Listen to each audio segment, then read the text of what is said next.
Bonjour, c'est encore une fois Gilmas, votre serviteur, à travers la mission d'aujourd'hui. Aujourd'hui, on parle d'Ibaka au cœur de la tempête. C'est un médiateur, un traître ou espion de Tshisekedi.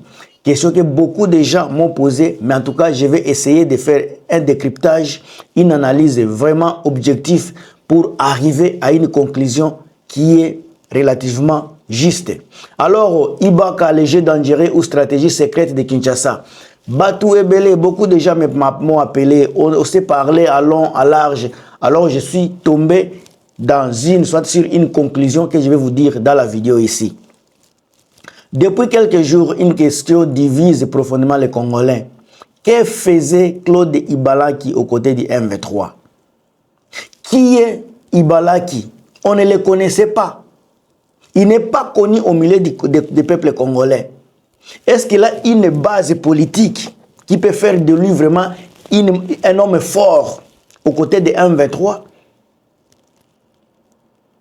Pour certains, c'est une trahison. Les gens de Tshisekedi, trahison parce qu'il est traité aujourd'hui des Rwandais. Pour d'autres, c'est tentative de médiation. Et pour certains encore, Bandeko, c'est une hypothèse qui est encore douteuse pour moi, espion de Tshisekedi. Alors, dans cette émission, je vais analyser froidement les faits, sans émotion, sans rumeur, pour comprendre ce qu'Ibala qui pourrait réellement représenter pour cette crise. Médiateur maladroit, allié politique de M23 ou pièce cachée d'un jeu d'État beaucoup plus complexe. Alors, Botika la nasuka, ngai na kendeke na makambo na marque na ngai, na kendeke nango toujours na marque na nga naza ko expliquer bino sika pourquoi il pourrait apporter au M23, qu'est-ce qu'il pourrait amener au M23 en cas d'adhésion. Pourquoi cette situation est politiquement et normalement explosive. Naza coupé Sabino. C'est que l'État congolais a gagné ou bien perdre dans chaque scénario Naza coupé Sabino. Et pourquoi en RDC, le symbole est parfois plus puissant que la vérité. Naza coupé Sabino si kana kati émission bande konangai, restez scotché parce que ici, je vais vous détailler les vérités. Alors, Tozwa Idemoko que il est espion de Tshisekedi. Et s'il était espion de Tshisekedi, ça c'est la première partie de la vidéo ici. Et s'il était espion de Tshisekedi, Oyo ezaba rumeur, ezako circuler partout. Alors, il faut que l'obango avec modération, avec clarté. Et ça théorie, et puis c'est possible. Parce que Tshisekedi a toujours besoin, il y a que déstabiliser, il y a que démanteler, bah M23. Alors il peut envoyer, bah espion kuna. Voyons ça clairement. Et ce qui a vraiment espion à Tshisekedi, qu'est-ce que cela veut dire? Qu'est-ce que cela voudrait dire ce qui a espion à Tshisekedi? Toko taskana muzindo. Akozala donc émissaire moko discret, il pourrait servir à infiltrer politiquement le M23. Il ne peut pas militairement, mais politiquement à infiltrer Bango, à comprendre ce cas. Objectif réel, il y a M23, alliance réelle, il y a M23, ligne rouge, il y a M23. Alors, à identifier également na kati ya ligne wana ako identifier également c'est que vraiment qui décide na kati ya M23, qui parle au nom de qui na kati ya M23, qui finance également ou bien influence le M23. Ce qui aza espion ne biloko okende kosala. Ba biloko ya profil ya Ibalaka wana soki balanki. Eza eloko moko plus utile, vivant et crédible.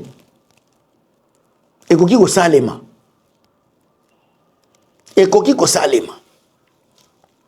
Alors, ce qui pourrait nini ndesika kisasa bakozwa soki aza vraiment espion discret ya nini ya kisasa makambo ebele Tshisekedi akozwa na kati ya infiltration wana ba information stratégique pour les négociations, les failles internes à M23 na ba possibilité ebele pe nini M23 nini Tshisekedi akozwa soki aza vraiment traître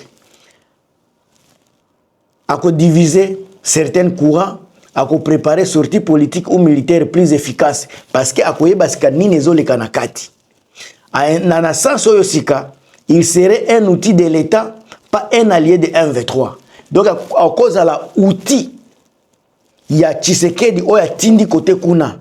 Donc, il y a travailler, il y a étudier, il y a secret il y a M23 pour appeler ça bango, pour se préparer mieux pour effacer si pour éliminer M23. Alors, pour na makamonoti koloba, risque symbolique est énorme. Ba risque symbolique encore une fois est énorme. Soki azalaki missionné, soki batindaki ye, aye na mission. Les images vont rester. Population bakomona espionnage jeté, bakomona neti symbole. Pour les victimes, ça ressemble à une trahison morale. Bango kuna bazomona trahison morale, mais pona bao batindi ye. Eza symbole moko munene. Bo baza koloba eza trahison. Bango baza batu baza libanda. Mais batu o baza na kati kuna.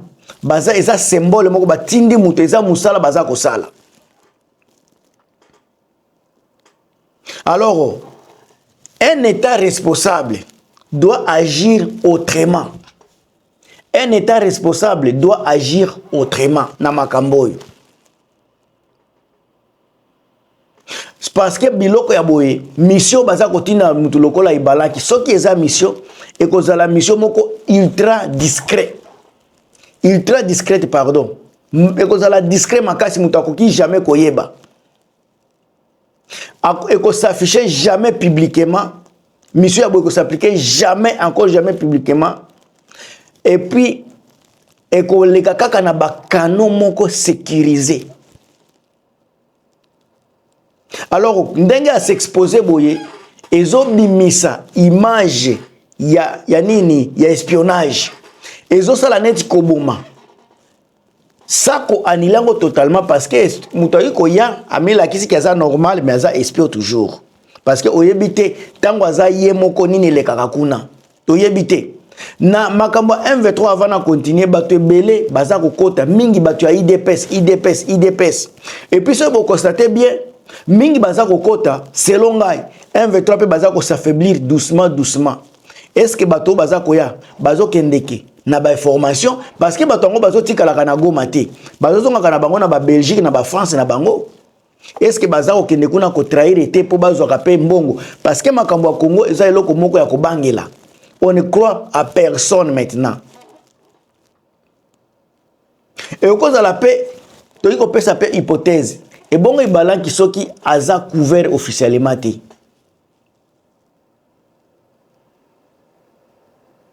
Américain koya yemoko, mais comme espion. Ba risque wa kozala, wali kozala ba risque moko ya ba pena, ya nini risque pénal moko énorme. Et lelo déjà bazo bimisa neti azako collaborer na ba groupe armé.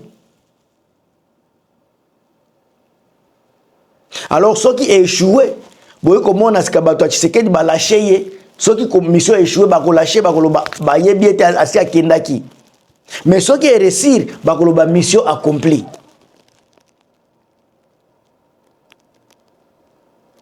Alors connaît nanga, il faut baser la prudent. Tonton Stéphane Ngongo, si koza na Canada na Peshombo Théâtre. Tonton lycée Kandakanda, on est là. Alors, oh, ça ma possibilité moko technique. Makambo naza koloba ekokipe koza la vraie. Ce qui est commis très mal géré, bako nieye. Mais ce qui a géré en bien, a ma Victoria et pas Tshisekedi. Alors lelo toza na lecture misato naza ko continuer lecture za misato tentative ya médiation maladroite tokolo bango ba initiative personnelle au cause la mal calculée et mission officieuse est devenue incontrôlable est-ce que toza lelo alors so nini nde akoki komemela banani ba M23 avantage nini ndeko na biso oyo akoki komemela M23 ndeko na biso Claude Ibalaki avantage oyo akoki komemela ba M23 lelo eza nini parce que eloko nyo aza mutu aza pe na ba makambo yebi azalaki azana kacha makambo ya l'état azalaki ambassadeur itinéraire donc ayebi ba vérité ozoleka na présidence na kacha gouvernement nini nde akoki komemela ba M23 lelo soka lobi OK ngana quitter lelo bateau na kei nini nde akoki komemela bato ya M23 eloko liboso selon ngai si Ibaki faisait une adhésion réelle à M23 ako memela bango mandu quitter une chose est vraie comme aza civil ako memela bango ba stratégie ebele oyo et ko pesa pe ba M23 avantage ba sala makambo ya bien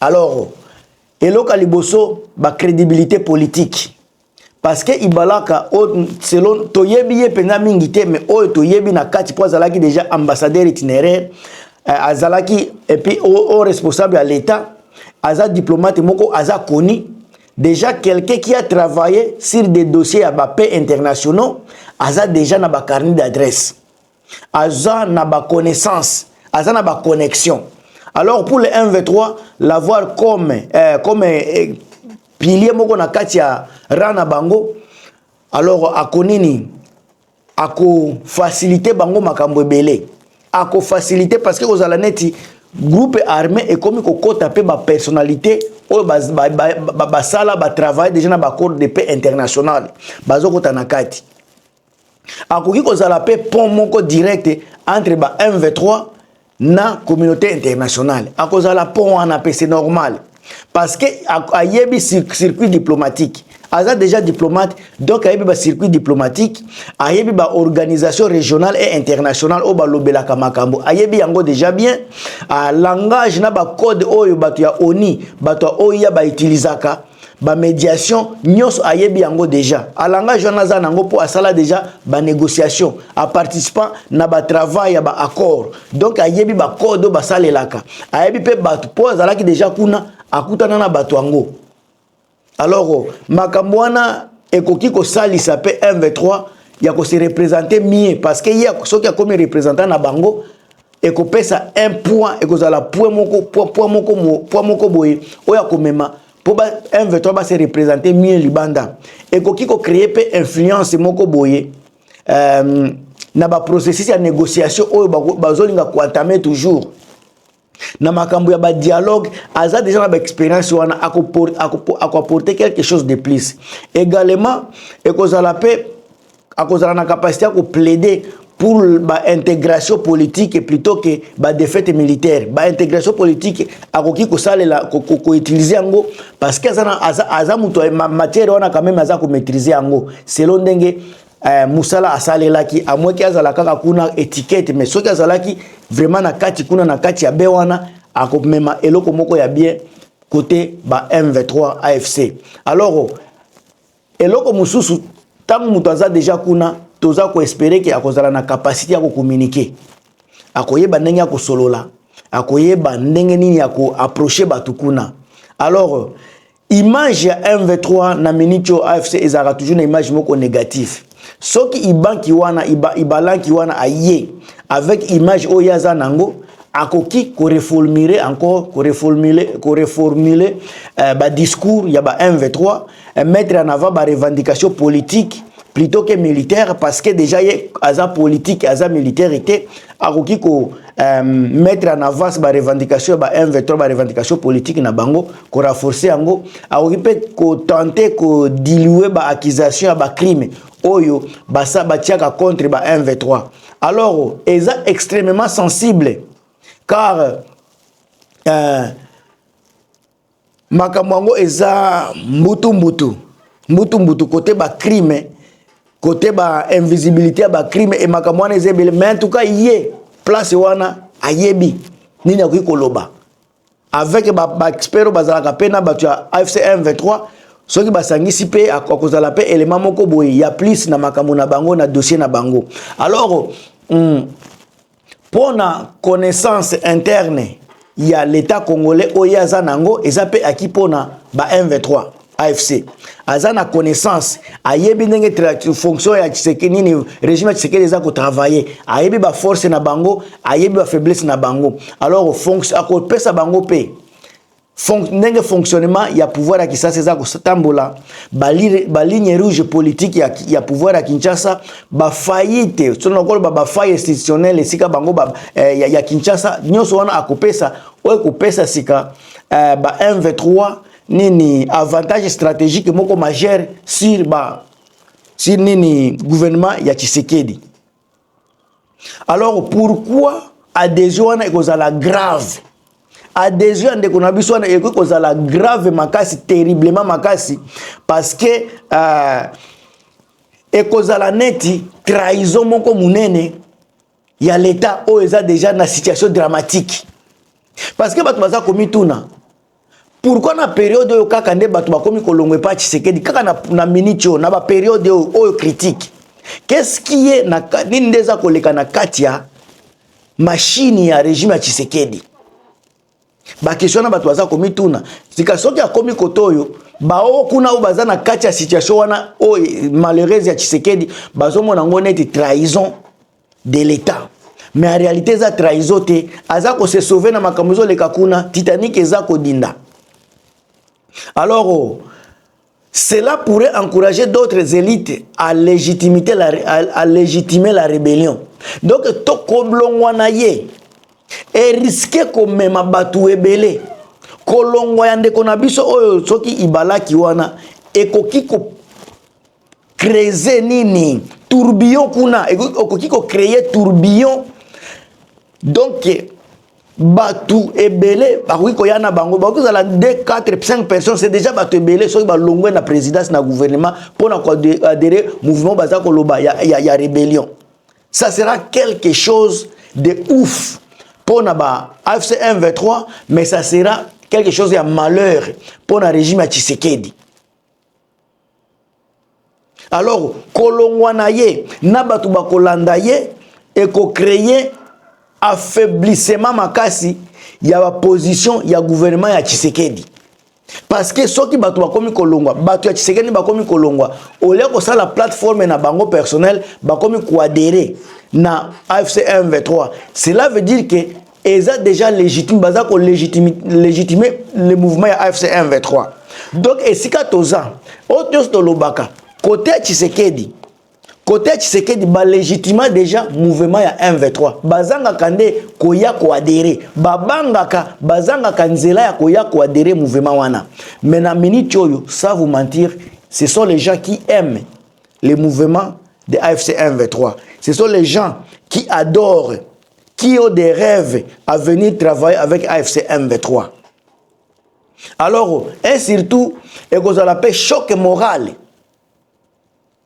Choc moral na population oyo bazaye ko tchela epe motema bakomituna pourquoi ye akekuna tangu sikabanda koyebisa bango akoloba akobimisa ba makambu ba secret d'état tangu akolobela yango. C'est là où vous allez comprendre que Tshisekedi aza nu, Tshisekedi aza vraiment mutakala. Il n'y a plus rien qui reste là. Il y a que sema banani oyo bajale londe batikali kuna bango moko bayebi peke il n'y a plus rien ya ko sale pa Tshisekedi. Bazande na moyen ko longwa te ya kokima bazoko ka kokima te yango mutezo kufandisa bango kuna. Alors c'est que Ibaki a ko apporter na M23 eza pouvoir politique, pouvoir diplomatique na pouvoir symbolique. Parce que kozala déjà pas M23 eza symbole. Koya côté kuna eza pouvoir moko diplomatique a kopesa bango et puis pouvoir politique. Eloko misatu wana eza eloko moko gain munene pona batu lokola ba AFC M23. Alors bande konangai ezakaka Claude Ibalanka te mutu akoti baza ebele o baza koya baza ebele o bako adhérer mouvement baza ebele makasi o baza na vision ko joindre AFC M23 na ko pesa bino ba suite dans les prochaines émissions soki na zui encore ba plan mususu ko memela bino na ko memela bino, mais en tout cas pour le moment bo consommer makambo oyo na esprit ya bien vérité ko tika la place moko na pesi bino ba point de vue na ngai na pesi bino ce que je vois de monsieur Claude Ibalanki na pesi bino côté trahison côté nini o babenga côté nini côté espion na pesi pe côté avantage ya naye kozala na côté ya AFC M23 place na bino sikaro ya ba commentaire e bandi bo sepeli na ndeko na biso so bo sepeli na yete makambo ngo ezakaka na maboko na bino ngamto na bino Gilmas, on est ensemble en tout cas on se revoit na kati émission mususu, portez-vous bien et à plus.